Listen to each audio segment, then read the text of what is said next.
અમરેલી દામનગર શહેરમાં ભાજપના મહામંત્રી પ્રકાશ તેજા પર જીવલેણ હુમલાનો મામલો. હુમલાખોર હીરાભાઈ નવાપરા પોલીસના સકંજામાં. ભાજપના મહામંત્રીએ ઘાતક હથિયાર વડે હુમલો કરનારા હીરાભાઈ નવાપરાને ઝડપી પાડ્યો છે. ધારાસભ્ય જનક તળાવિયાના વરદ હસ્તે બ્રિજના ખાતમુહૂર્ત પ્રસંગે કરાયો હતો ભાજપના મહામંત્રી પર હુમલો. ધારાસભ્ય જનક તળાવિયાની હાજરીમાં થયો હતો હુમલો.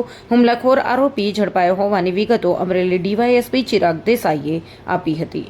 રિપોર્ટ અશોક મણવર, અમરેલી.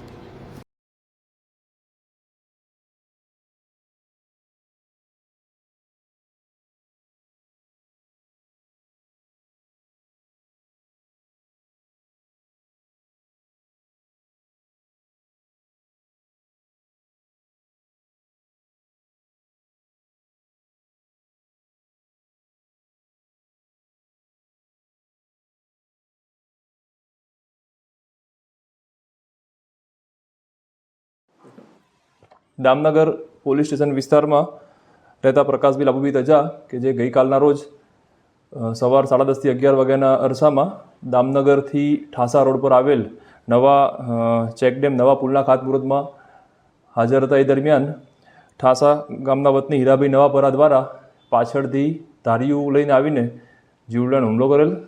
એમના પર 3 ઘા મારેલ, જેની અંદર ગંભીર ઈજા પછી એક ટાંકા માથાના ભાગે આવેલા છે પ્રકાશભાઈને, અને ફ્રેક્ચર પણ છે. આ બનાવનું કારણ પ્રકાશભાઈના કહ્યા મુજબ કૌટુંબિક કારણોસર એમના પર હુમલો કરવામાં આવેલ છે.